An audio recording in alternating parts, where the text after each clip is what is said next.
साहूकार के भाई नरसिंह मेहता भगवान श्री कृष्ण के भक्त का जन्म गुजरात के जूनागढ़ में आज से 600 साल पहले हुमायूं के शासनकाल में हुआ था। नरसिंह जन्म से ही गूंगे बहरे थे। एक संत की कृपा से नरसिंह को आवाज मिली तथा उनका बहरापन भी ठीक हो गया। नरसिंह के माता पिता गांव की एक महामारी के शिकार हो गए। उनके एक भाई भाभी भी थे। नरसिंह का विवाह हुआ। समय बीतने पर नरसिंह की लड़की हुई, जिसका विवाह अजार नगर में हुआ। स्वभाव से तेज अपनी भाभी और अपने भाई के साथ ज्यादा दिन नरसिंह नहीं रहे और धीरे धीरे नरसिंह अपने आप को सांसारिक जिम्मेदारियों से मुक्त करके श्री कृष्ण के भक्त बन गए। लेकिन वो शुरू से ऐसे नहीं थे। करोड़ों की संपत्ति के मालिक नरसिंह मेहता बहुत ही कंजूस प्रवृत्ति के व्यक्ति थे, जिनके नाम की हुंडी चला करती थी। नरसिंह जी के पास 56 करोड़ की संपत्ति थी। यदि आज के समय से अनुमान लगाए तो अरबों खरबों की संपत्ति और धन इकट्ठा करने के चक्कर में वे इतने कंजूस हो गए कि चवन्नी भी दान नहीं करते थे। लेकिन परमात्मा तो परमात्मा होता है। जैसे पिता को अपने बच्चे की चिंता होती है, वैसे ही उस परम पिता परमेश्वर को अपने बच्चे नरसिंह की चिंता होने लगी। उन्होंने उस प्यारी आत्मा से माया का वह जाल छुड़वाया जो कि उसके जी का जंजाल बना हुआ था। परमात्मा कहते हैं माया को सिर पर नहीं रखना चाहिए, परंतु सेठ नरसिंह मेहता माया से चिपक कर बैठे हुए थे, अर्थात वे दान नहीं करते थे। एक दिन सेठ नरसिंह की पत्नी ने कहा, हमें आप गंगा स्नान करवा लाइए। लेकिन नरसिंह सेठ कहने लगे, क्यों पैसा बर्बाद करती हो, यही नहा लो, क्या रखा है वहां, इतनी दूर जाओगी। नरसिंह ने सोचा, अगर यहाँ वहां जाएगी तो रुपया खर्च होंगे। जब नरसिंह की पत्नी ने नरसिंह से ज्यादा कहा तो नरसिंह जी ने सोचा, अब ये मुझे ज्यादा दुखी करेगी, सिर में दर्द कर देगी। ऐसा सोचकर पत्नी के कहने से गंगा स्नान के लिए चल पड़े। जब वे गंगा में जाकर स्नान करने लगे, तब हमारे प्रभु ने साधु के रूप में प्रकट होकर नरसिंह को श्री कृष्ण की महिमा सुनाई। जो व्यक्ति किसी जन्म में मेरी शरण में आ गया है, उसके मोक्ष के लिए उसके पीछे पीछे फिरता रहता हूँ। जब तक धरती आकाश रहेगा, तब तक उसको काल जाल से निकालने की कोशिश करता रहूंगा। जैसे गाय अपने बछड़े पर अपनी दृष्टि रखता है, बच्चा भागता है तो उसके पीछे पीछे भागती है, उसी प्रकार परमेश्वर अपने भक्त के साथ रहते हैं। ब्राह्मण का रूप धरकर परमात्मा आए और कहने लगे, सेठ गंगा स्नान करने आए हो तो कुछ दान करो। नरसिंह सेठ बोले, मेरे पास पैसे थोड़े ही हैं, आप जाओ किसी और से ले लो। परमात्मा कहने लगे, सेठ जी ऐसे नहाने से क्या फायदा, कुछ दान किया करो। नरसिंह की पत्नी कहने लगी, दे दो ना, कौन सा तुमसे तुम्हारी संपत्ति मांग रहा है। नरसिंह ने अपनी पत्नी से कहा, नहा लो चुप करके, यहाँ तक ले आया यह भी बड़ी बात है। अंत में भगवान ने कहा, 8 आने दे दो। नरसिंह बोला, मेरे पास 8 आने भी नहीं है। प्रभु बोले, 4 आने दे दो। नरसिंह कहने लगा, सिर्फ 1 टका दूंगा। परमात्मा ने कहा, चल 1 टका ही दे दो। नरसिंह बोला, मेरे घर आना पड़ेगा। भगवान बोले, चलो घर पर दे देना। अब परेशान नरसिंह जी आगे आगे और हमारे परमात्मा उनके पीछे पीछे। जब सेठ नरसिंह जी गंगा से स्नान करके अपने घर पहुंचे तो पीछे से ब्राह्मण वेशधारी परमात्मा ने जाकर सेठ जी के द्वार खटखटा दिए। दरवाजे पर नौकर आए। नौकर ने पूछा, क्या बात है ब्राह्मण जी। ब्राह्मण वेश में परमात्मा बोले, आपके सेठ ने मुझे 1 टका दान किया है और उसने मुझे घर आकर लेने के लिए कहा था। नौकर ने जाकर सेठ जी से बताया। अब नरसिंह ने सोचा, यह तो बड़ा ढीठ है, मेरे पीछे पीछे आ गया। सेठ नरसिंह ने नौकर से कहा, ब्राह्मण से जाकर बोल दो, आज सेठ जी थके हारे हैं, कल देंगे। नौकर ने आकर ब्राह्मण को संदेशा सुना दिया। ब्राह्मण वेशधारी परमात्मा बोले, कोई बात नहीं, आज विश्राम कर लेता हूँ, कल लेकर जाऊंगा। परमात्मा के खेल मनुष्य नहीं समझ सकता। प्रभु नरसिंह जी के मकान के बाहर बगीचे में चादर बिछाकर लेट गए। सुबह उठते ही परमात्मा ने फिर से सेठ जी का दरवाजा खटखटाया। नौकरों से कहा, सेठ जी से कहो मेरा 1 टका दे दे। नौकर ने अंदर जाकर सेठ नरसिंह को बताया, ब्राह्मण अपना 1 टका मांग रहा है। सेठ ने सोचा, यह 1 टके की जिद लगा रहा है, कल हो सकता है 100 रुपए की जिद लगाकर बैठ जाए। सेठ ने कहा, ब्राह्मण से कह दो कि हमारे सेठ जी सफर से आए थे, बुखार हो गया है, जब ठीक हो जाएंगे तो अपना टका दे देंगे। तब जवाब में ब्राह्मण ने कहा, बार बार तो आया नहीं जाता, कोई बात नहीं, 1-2 दिन इंतजार कर लेते हैं, अब पैसे लेकर ही जाऊंगा। नरसिंह जी ने 1 दिन देखा, 2 दिन देखा, 3 दिन देखा। अब नरसिंह सेठ जी ने सोचकर कहा, ब्राह्मण से कह दो सेठ जी बीमार थे, उनकी मौत हो गई। नौकर ने जाकर ब्राह्मण रूपी परमात्मा को बताया, हमारे सेठ जी बीमार थे, जिससे उनकी मृत्यु हो गई। ब्राह्मण रूप में आए परमात्मा ने कहा, यह तो बड़े दुख की बात है, अब मरना जीना तो लगा रहता है, अब मैं सेठ जी का अंतिम संस्कार करा के ही जाऊंगा। नौकर ने नरसिंह सेठ को सारी बात बताई।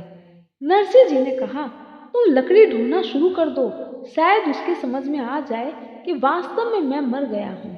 तो नौकरों ने लकड़ियां ढूंढना शुरू कर दिया।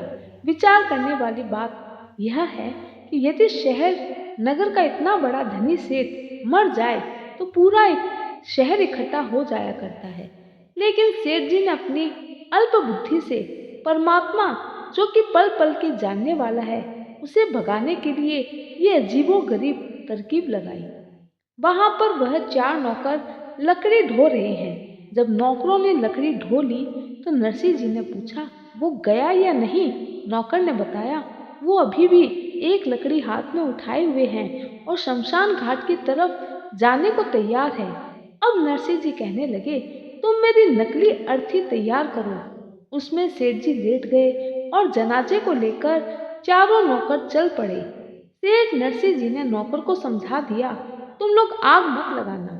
ब्राह्मण रूप में परमात्मा ने कहा, सेठ जी मैंने माफ कर दिया, 1 टका आपका दान अब हम नहीं लेंगे।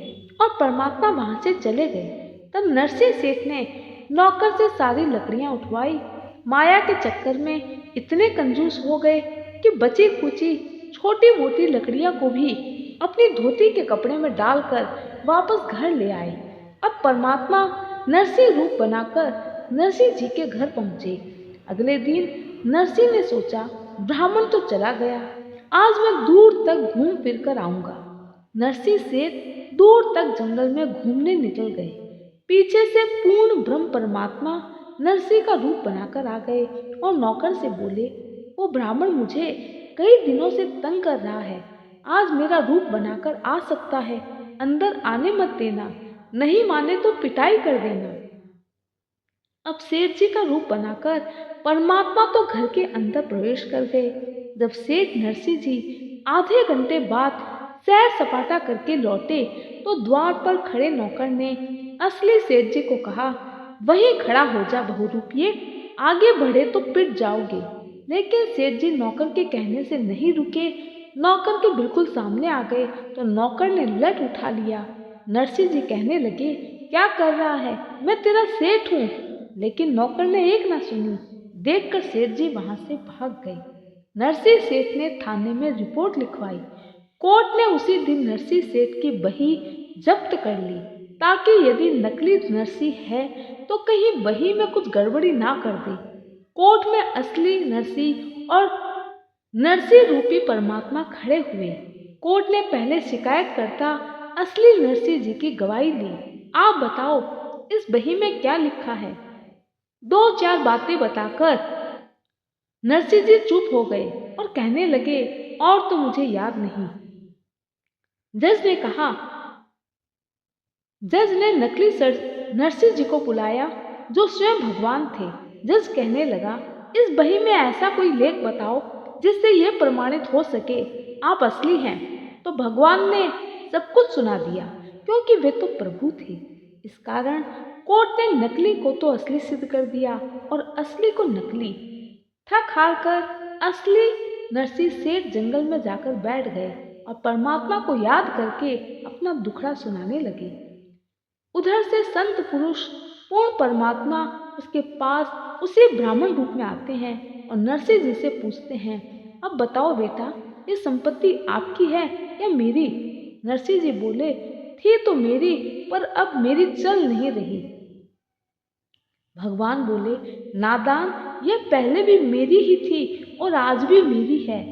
आप तो सूखा बंजारे थे, आपसे तो यह खर्ची भी नहीं गई। अब इसका भंडारा कर दो, नहीं तो यह संपत्ति आपके जान की दुश्मन हो जाएगी। आपसे ना तो मरा जाएगा ना जिया जाएगा।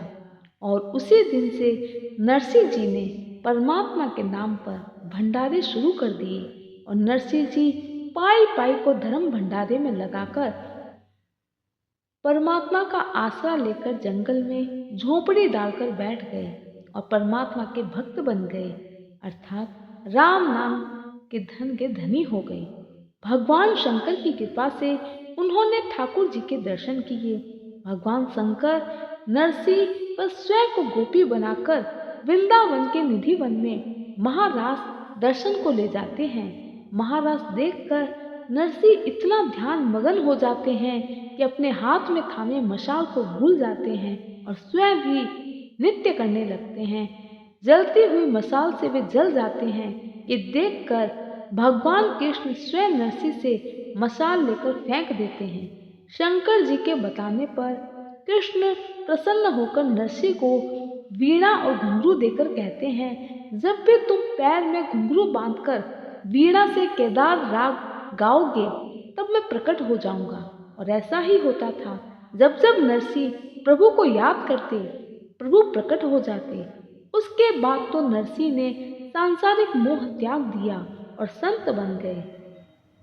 दिन रात भजन कीर्तन में लगे और भरण पोषण के लिए कोई कार्य न करने के कारण नरसिंह जी के परिवार में उपवास की स्थिति आ जाती थी। इनकी पत्नी ने इनसे बहुत कुछ इस बार करने के लिए कहा, परंतु उनका विश्वास था कि इनके भरण पोषण की सारी व्यवस्था भगवान स्वयं करेंगे। समय बीतता है और एक दिन नरसिंह की पुत्री रमाबाई की पुत्री का विवाह तय होता है, तो वह अपने पिता से भात मांगती है। रमाबाई का पत्र मिलने पर नरसिंह बहुत दुखी होते हैं। गरीबी के कारण नातिन को भात कैसे पहनाऊंगा, यही सोचकर नरसिंह वह पत्र भगवान कृष्ण के मंदिर में चरणों में रख देते हैं। विवाह में भगवान भक्त की रक्षा करने के लिए आते हैं। दीनहीन होने के कारण नरसिंह के साथ उसके परिवार के सदस्य भी भात भरने जाने को तैयार नहीं हुए। वे 16 अंधे साधुओं के साथ बैलगाड़ी से रवाना हुए। नरसिंह जी ने लड़की के घर जाने के लिए किसी से गाड़ी मांगी तो किसी से बैल मांगा। प्रथम तो गरीब को कोई उधार देता नहीं और देता है तो बेकार सा ही देता है। ऐसा ही नरसिंह जी के साथ हुआ, क्योंकि उस समय नरसिंह जी के पास भौतिक धन नहीं था। यही वजह है कि गरीब जानकर नरसिंह जी को किसी ने पुरानी गाड़ी और बूढ़े बैल थमा दिए। नरसिंह जी को बैलगाड़ी चलानी भी नहीं आती थी और वह गाड़ी लचर पचर करती हुई चल रही थी। 16 अंधों ने कहा, नरसिंह जी ऐसे तो पहुंचने में कई दिन लग जाएंगे। तब नरसिंह जी ने परमात्मा को याद किया। इतने में परमेश्वर कारीगर का रूप बनाकर ठेले में औजार लेकर पहुंच गए और हाथ देकर कहने लगे, गाड़ी वाले भाई, रोकना गाड़ी को। नरसिंह जी गाड़ी हाँक रहे थे। उन्होंने बोला, ये तो रुकी रुकाई है, ये बैल चलते भी नहीं हैं, कभी खड़े हो जाते हैं तो कभी बैठ जाते हैं, और ये बैलगाड़ी भी टेढ़ी मेढ़ी चलती है। बड़े ही रूप में परमात्मा नरसिंह जी से कहने लगे, भाई, मैं आपके साथ कुछ दूर तक चलना चाहता हूँ। रास्ते में मेरा गांव पड़ता है, मुझे बिठा लो गाड़ी में। नरसिंह जी कहने लगे, गाड़ी में तो बिठा लेंगे, पर ये चल तो नहीं रही, ये तो बिल्कुल बेकार पड़ी है। परमात्मा बोले, मैं मिस्त्री हूँ, ठीक कर लूंगा। नरसिंह जी बोले, मेरे पास देने को दाम नहीं है, मैं कुछ ना दे सकूंगा। परमात्मा ने कहा, मैं आपसे पैसे नहीं मांग रहा हूँ, बस आप मुझे मेरे स्थान पर छोड़ दो। नरसिंह जी बोले, तो ठीक है, फिर आप इसे ठीक कर लो। मैं आपको रास्ते भर परमात्मा का भजन सुनाता चलूंगा।